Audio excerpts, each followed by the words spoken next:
What's up, everybody? Welcome back to Planet Pepe. I'm not even gonna try to hide it. I'm doing these videos back to back with the drummers. All right, so let's talk about Dave Grohl.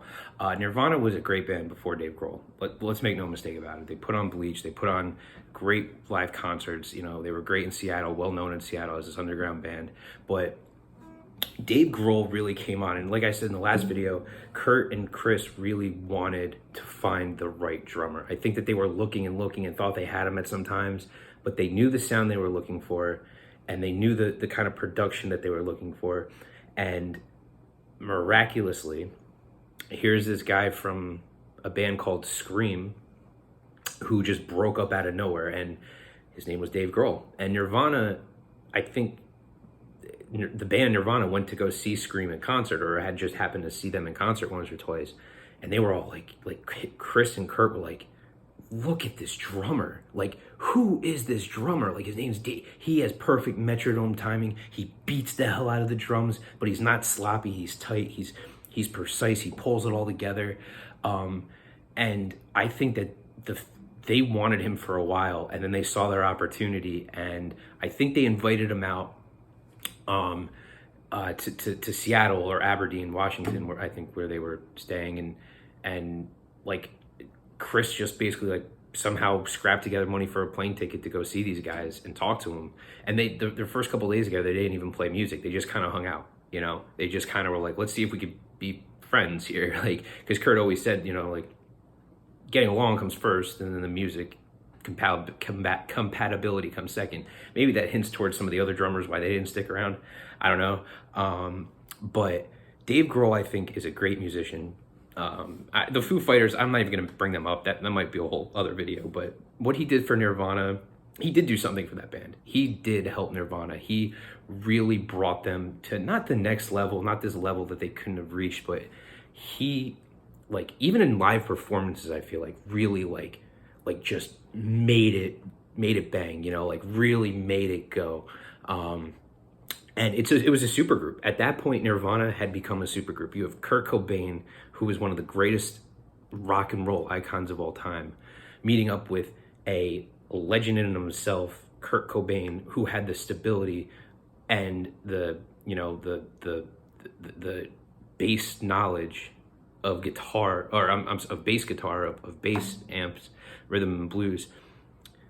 I mean, for a three-piece band, it's hard to make a three-piece band sound round out, and I think Dave Grohl was a big reason for that. And he toured with them. He was on Nevermind, and there you could tell there's a quality difference. But and I love Bleach. Don't get me wrong. I love all of their records.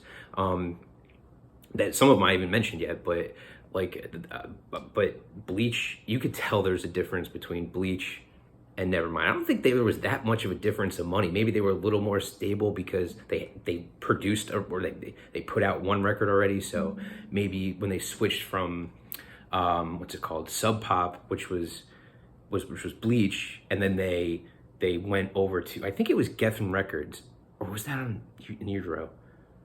I think it was Geffen Records that produced, and I could be wrong about that. Don't quote me if I'm wrong.